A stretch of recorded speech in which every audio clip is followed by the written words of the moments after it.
բյուջեի հավաքագրումը ուղղակիորեն կապված է տնտեսական վիճակի հետ։ Պետք է նայել տնտեսությունը ինչ վիճակում է, հա, եթե մենք նայում ենք առաջին ամիսներին,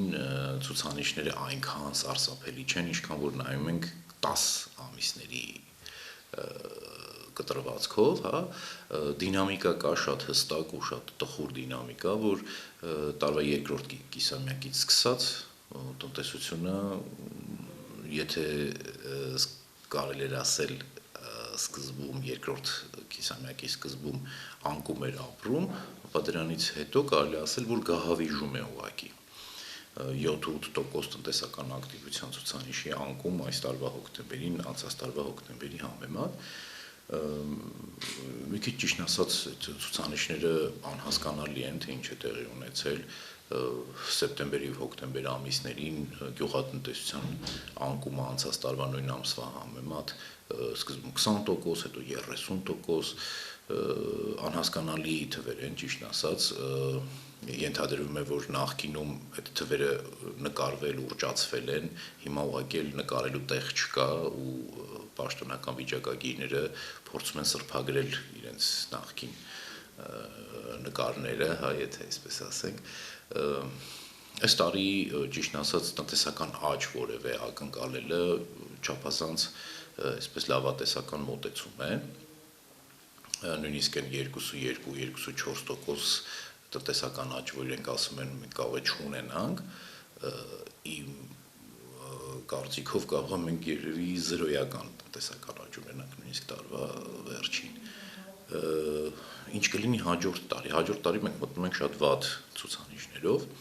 դա մի կողմից լավ է, ցածր բազա ենք ունենում, այսինքն տնտեսությունը ցածր է, հաջորդ տարի մի քիչ եթե աշխուժություն լինի, կերևա թե իբր թե տնտեսությունը աճել է, բայց որքան ուսումնասիրում ենք, հա, մեր տնտեսության մեջ չեն տեղի ունենում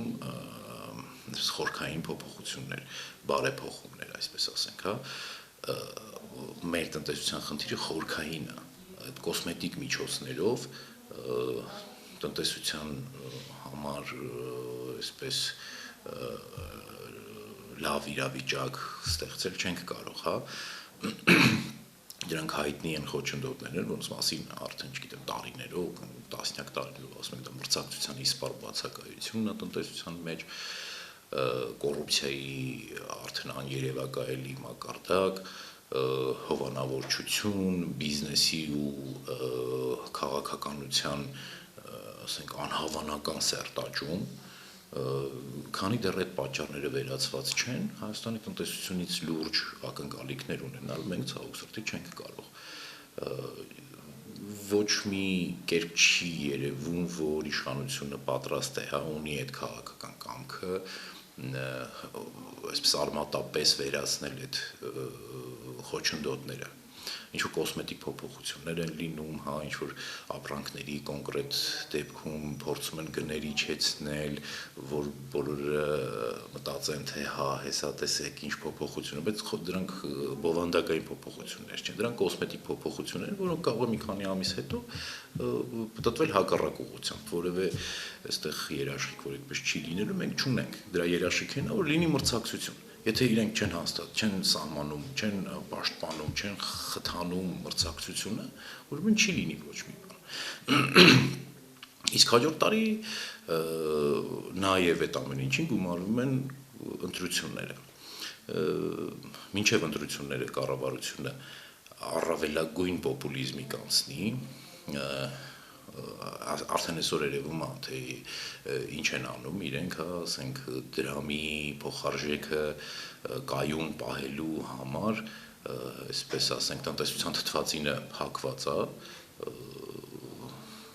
ֆինանսական հոսքերի արագությունը սառեցված է առավելագույնս, որպեսզի հանկարծ դրամը չարժեզրկվի։ Դա իհարկե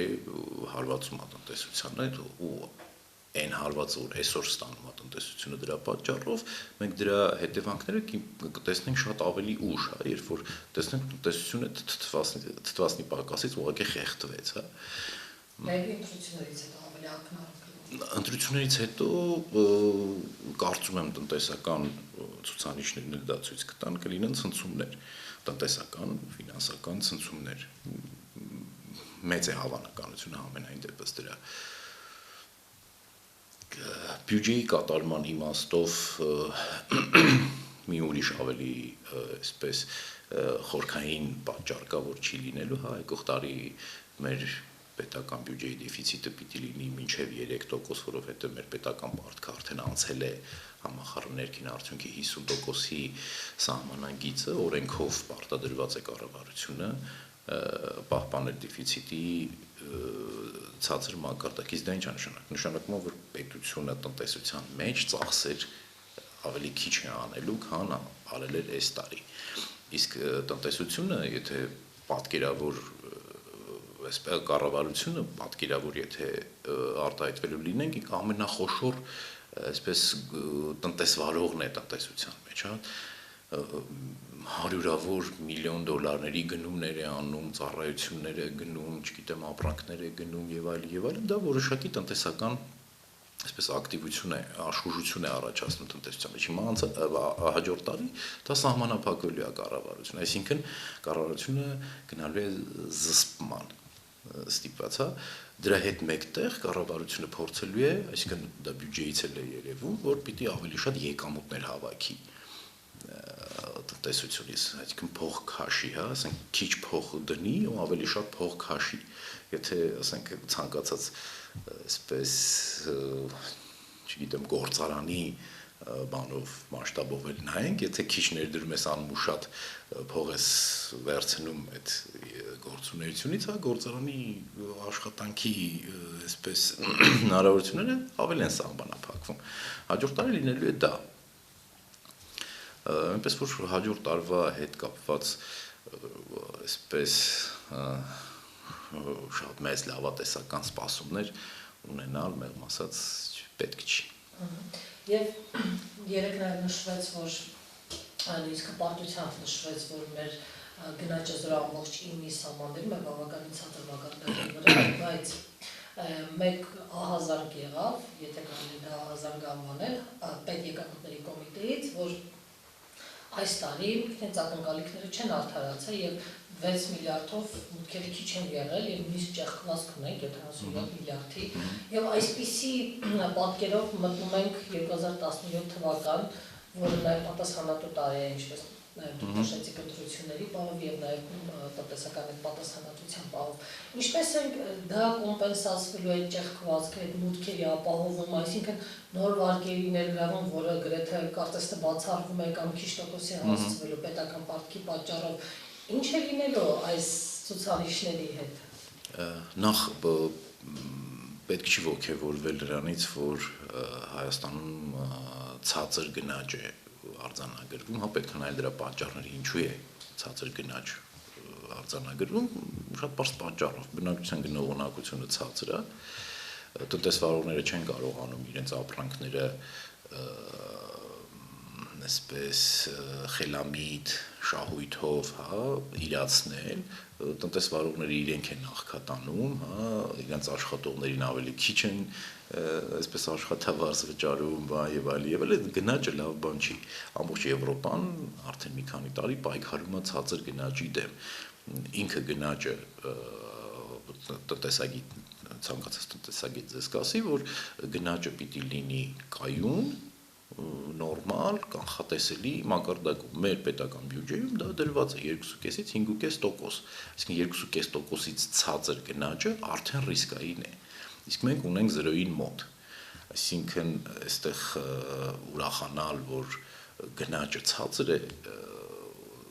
չի կարելի։ Դա լավ ցուցանիշ չի։ Հաջորդ տարվա ցուցանիշները ես կրկին ասեմ, որ ես անձամբ լավատես չեմ ու դա պայմանավորված է բազմաթիվ գործոններով։ Ամեն ինչ նորմալ կլինի մինչև ընտրությունները եւ այն ինչ որ լինելու է ընտրություններից հետո։ Այդ ճեղքվածքը ինչպես կլսնենք կամ կլսնենք։ Հնարավոր չի։ Հաջորդ տարի մենք վարկեր քիչ ենք վերցնելու, այնպես չի որ մեզ չեն տալու։ Մենք ինչքան ուզենք մեզ կտան, այսպես եթե անենք, հա, պետքա մեր ֆինանսական ներհոսքերը ուղղակի փորձենք ապահովել ոչ թե վարկերի, բյուջետային վարկերի, որ տրվում են միջազգային ֆինանսական կառույցների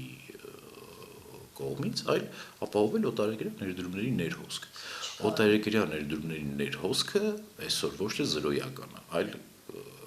բացասական ցուցանիշի վրա է զուտ ներհոսք, այսինքն ավելի շատ գումար, այսպես եթե պատկերով ասենք գնում է, քան գալիս օտարերկրյա ներդրում, ու դա համընկնում է Հայաստանի Եվրասիական տնտեսական միության անդամակցելու այսպես ընթացքի հետ, հա, գնալով, հենց անդամակցությունից հետո գնալով այդ օտարերկրյա ներդրումները նվազեցին։ Այս դեպքում պետք էր ապահովել գոնե ներքին ներդրումների կտրուկ աճ, դրա համար պետք են բանկային ցածր տոկոսադրույքներ, հա, որ վարկերը ցածր տոկոսով լինեն, բանկերը շահագրգռված լինեն, վարկեր տրամադրել, բայց այդ առումով էլ կենտրոնական բանկը շատ զսպող քաղաքականություն է վարում, հա, այսօր Հայաստանում 14-15% ամենավազագույն վարկերի տոկոսն է, 14-15% վարկ վերցրած մեր տնտեսվարողը չի կարող ուղղակի մրցել այլ երկրների տնտեսվարողների հետ, որոնք ստանում են 3-4%, պարզ հաշվարկ է, հա։ Այդ իմաստով, ասեմ, ուղղակի ակնհայտ է, որ իշխանությունը գնացել է տնտեսական շարժի սառեցմանը, որպեսզի ակնառու, ակներև ցնցումներ չլինեն, հա, դրամի փոխարժեքի անկում, չգիտեմ, հազարումի ցուցանիշների, որպեսզի մարդկանց թվա թե ամեն ինչ նորմալ է։ Ու դա կպահպանվի, դա քաղաքական նկատառումներով պահպանվի մինչև ընտրություններ։ Իսկ այն բացասական, հա, այդ գոլորշին, որ հավաքվում է տնտեսության մեջ այս ընթացքում, պիտի ինչ-որ տեղից դուրս գա։ Դա կլինի հաջորդ տարվա ամռանը, աշնանը, այդքան էական չի, բայց լինելու է, չի կարող չլինելու։ Ինչպես է պատկերացնում, ինչպես է դուրս գա։ Դժվար նույնիսկ նկարագրել, հա, դա կախված է նաև կառավարությունից, թե ինք այդ գոլորշին որ ուղղությամբ կուղղի, հա, դա կարելի է ուղղել դրամի փոխարժեքի անկման միջոցով այդ գոլորշին բաց թողել կամ, չգիտեմ, դա արդեն բարձ տնտեսագիտական ոչ թե ասենք ինչ-որ ընդվզումներով կամ Չէ, ես չեմ խոսում փողոցային ընդվզումների, այդ ցնցումների, քաղաքական, բան, չգիտեմ, ես դա իմ ոլորտը չի, հա, զուտ կոնկրետ տնտեսության մեջ լինելու են ցնցումներ։